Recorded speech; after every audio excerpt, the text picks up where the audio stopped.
Welcome to the COAA podcast, devoted to the idea that a team of people led by a good owner sharing best practices in a culture built on trust and respect will complete better projects. I'm Howie Ferguson. I'm the executive director of the Construction Owners Association of America, or COAA. And today we'll be talking with a longtime member, past president, and dear friend, Jack Mumma, who recently relocated from Michigan State University to the University of Maryland, Baltimore. Jack, if you would, welcome, first of all, and tell us the brief story of your very interesting kind of professional journey and what you now do at UMB. I thought everyone who worked in construction started as a philosophy major. Good, good to see both of you.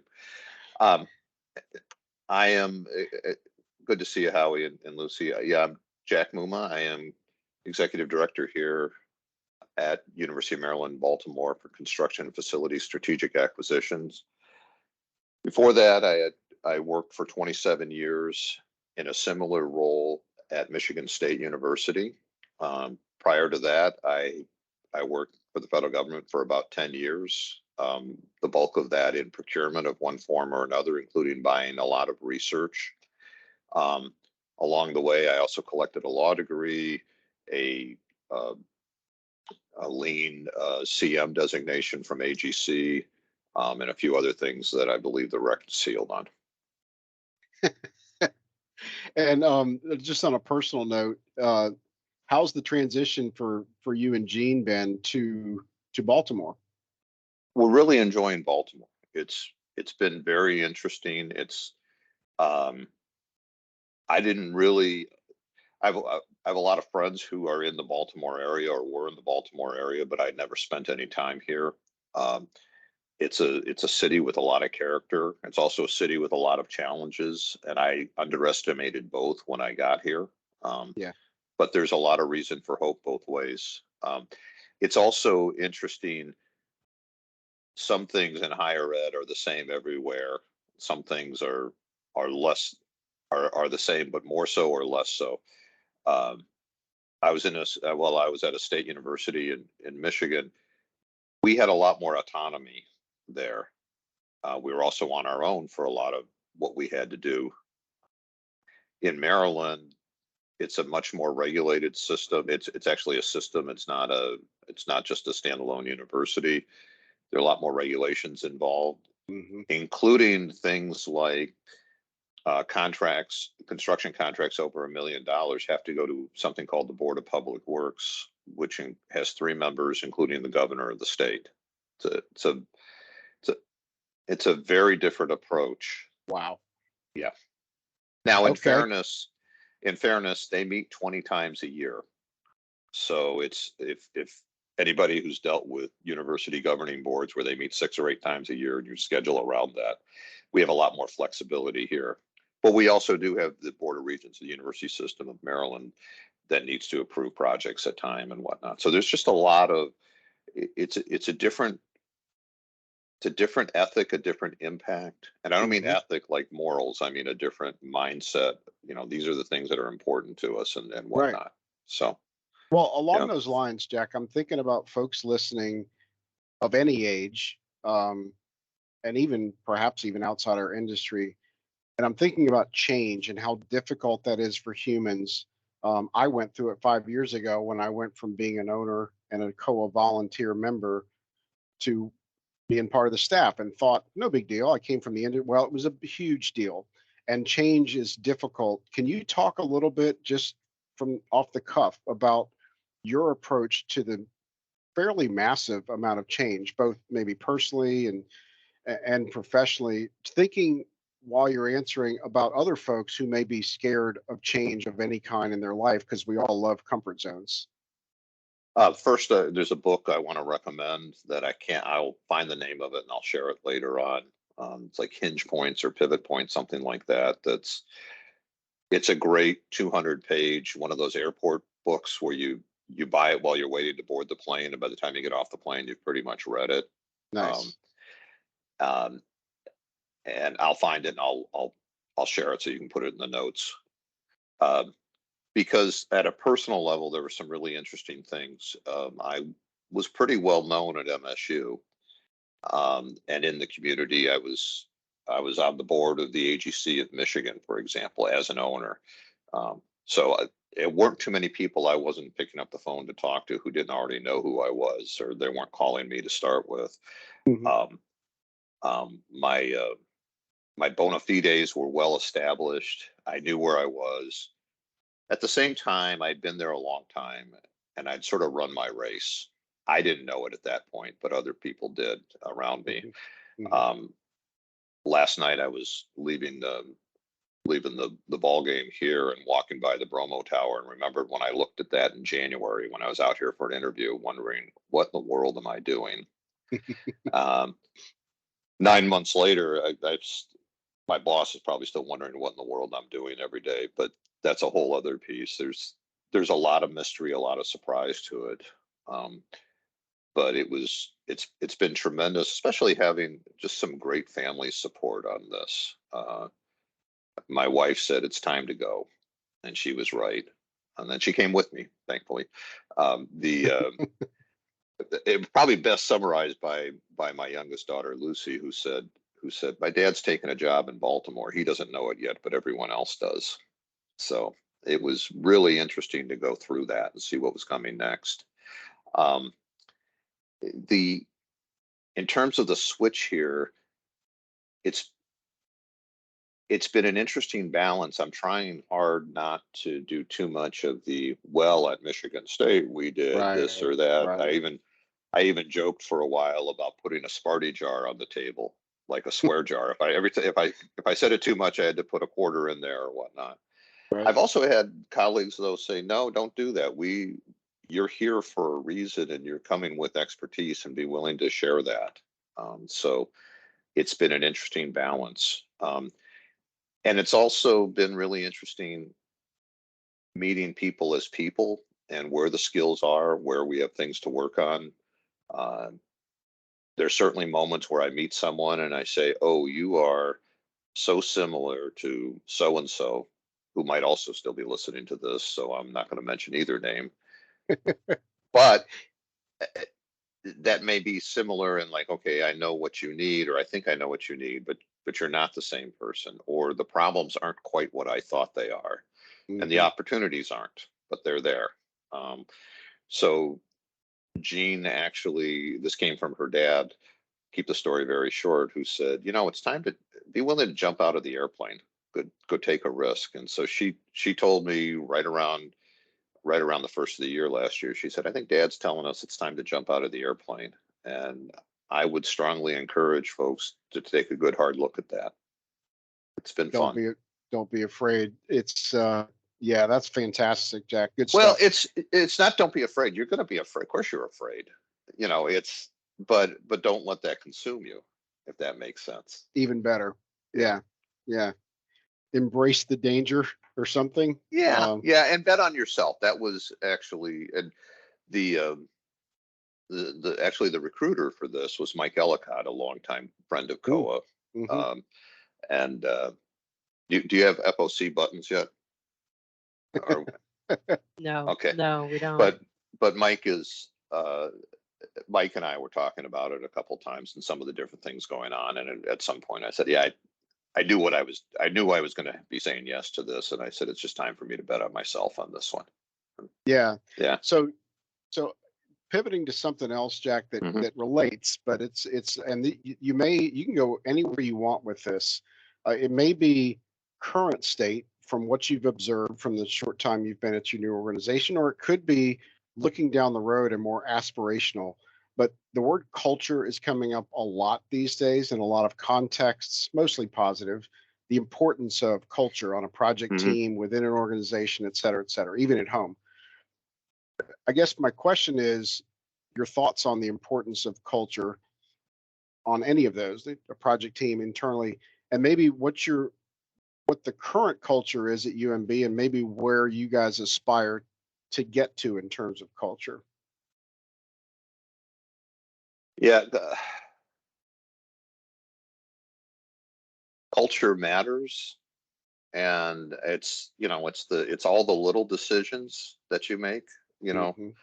um, the, when there's years ago, Dan Bowman, the vice president for facilities at MSU, he and I were both at staff levels, and uh, not seeing eye to eye on a number of issues, and we had a handshake. We said we're going to talk more to each other and less about each other, Nice. and it made a huge difference. And that's also Dan, for those of you who know him. That's how he does business, and it just really helped, and it built that, and it's making those succession of decisions what you do. Do you, when the when the when you get that delay claim that ticks you off, do you whine about it, or do you call and say, why'd you do that? And are you willing to say, not just maybe you do have to write the strong letter, but are you going to say, this is what's disappointing here? Hmm. And those are the culture choices, um, and just where it goes. And I think one thing I've learned out of this, there's also regional cultures too, or the design and construction community.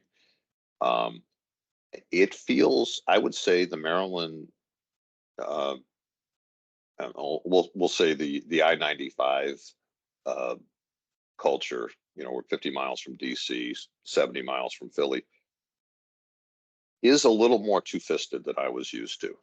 And it's a little, or maybe more guarded and whatnot, and whatnot. And some of that's a UMB thing. We need to make clear what we're looking for. Um, some of that's um, it's a bit formal because of our procurement methods and a lot of our stuff. Um, One of my friends in Michigan, I was telling him about this, and he said it's almost like you have a federal hangover. A lot of what you're doing there, you're so close to Washington that Hmm. you think that way. And I thought that's true. And then I said, and Bobby, that makes sense, because a lot of Michigan is so influenced by manufacturing, and where it's about speed to market and the whole nature Hmm. of building a plant where you have to do some collaboration and believe me, there are plenty of issues with big manufacturing approach to construction too.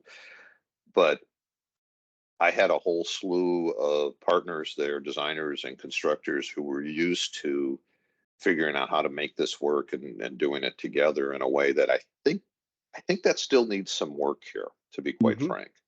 No, And that's I yeah. don't think that's just a UMB issue. I don't even think it's I don't think it's just a Maryland procurement code issue, although I think some of that leads to it. Hmm. I think it's just how we operate in this area, and trying to get folks thinking differently. And of course, the way you change that is by behavior. You model it, and you build success. When it works. The first time somebody says, "Yeah, you're right, I messed up," you don't say, "Well, okay, well, you'll be getting your 7-day notice." You say, Yeah. well, "How do we fix it here?" Right. you know, Right. you know, moving from the posturing and the blaming to the solutions, and we'll all figure out how to be accountable, right? And accountable being that personal accountable, not how he holds Lucy accountable. It's Lucy is accountable.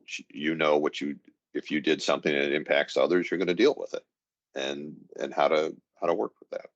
It's a great answer, man. And that, yeah, when I could see you kind of going, which path do I want to go down when I kind of posed that question, because you could go anywhere, but that's fabulous. And yes, of course, culture matters. That's why I asked. But I thought great, candid, and I think Hmm. folks could right. I never thought about the regional differences, Jack. But Hmm. that's I'm sure you're right, and I'm positive you're right about the influence of manufacturing versus the influence of the federal government, which is right up the road from you, et cetera.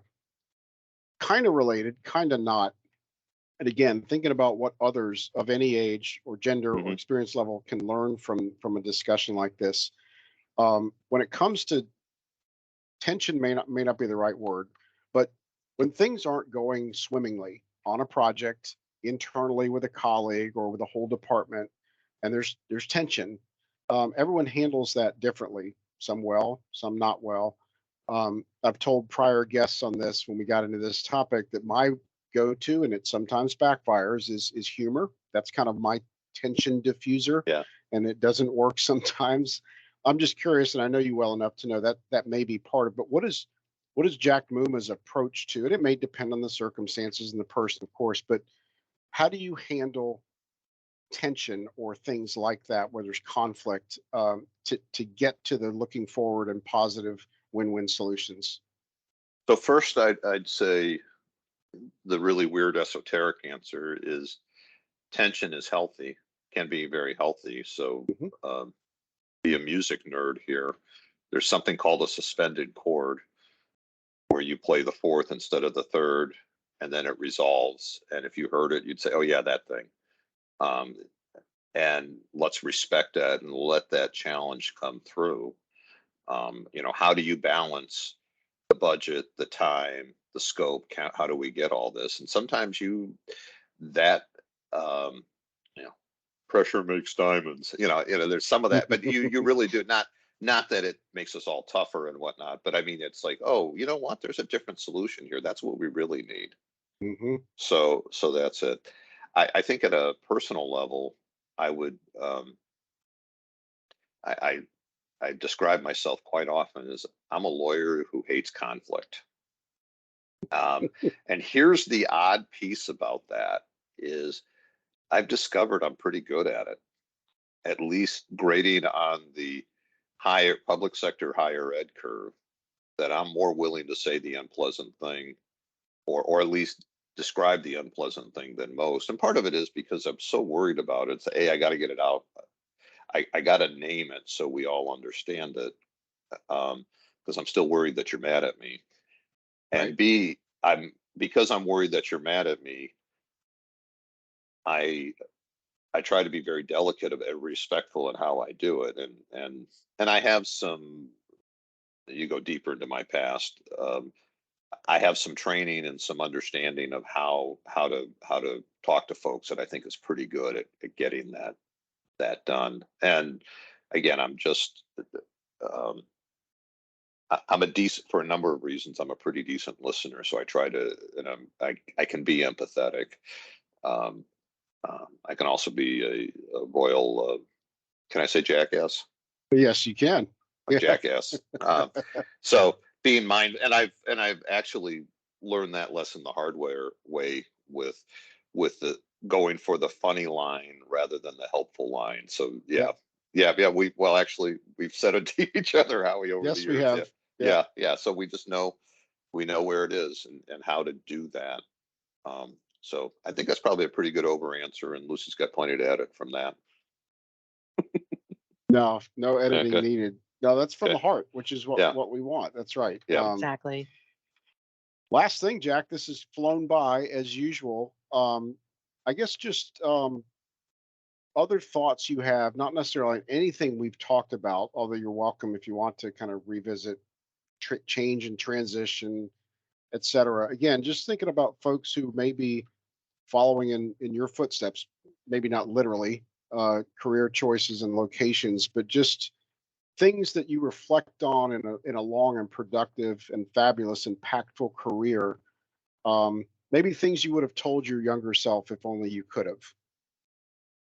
Well, I mean, the being willing to pick up the phone and whatnot, it took me longer to learn to realize that wasn't painful and that was helpful. But the other thing I would just say, industry wide, we really need to be just keep moving towards value. And I know I'm getting real tactical here about what the business is about, but um, it's been striking to me here where we're so driven on cost and evaluating. And part of this, again, as mentioned before, is um, pretty regulated environment. But think about what's the good and value isn't the low cost, isn't just cost. It's what are we getting out of it? Be willing to describe that and be willing to own it. Um, be willing to tell people the kind truth. It's like, look, debriefing a an architect. they beat you because of X. Or be willing to say, honestly, yeah, you lost. You said this during the meeting and you lost half the room. And, be willing to say those things and and be constructive. So how's No, that? it's fabulous because it's your truth. That's Mhm. exactly what we're looking for. Well, thanks, Jack. Always a pleasure, both of us, for keeping this within the rails of 15 or 20 minutes. That's pretty good work on your part and mine. And we look forward to seeing you in Orlando. Yeah, well, you're not telling everyone this really took 45 and we're going to get it sped up to That's double right. speed, right? That's right. Well, we had the cushion built in. We had our little talk beforehand, and we got all of our Yeah. jabs and jokes out. So good job, everybody. No, All it's right. fabulous.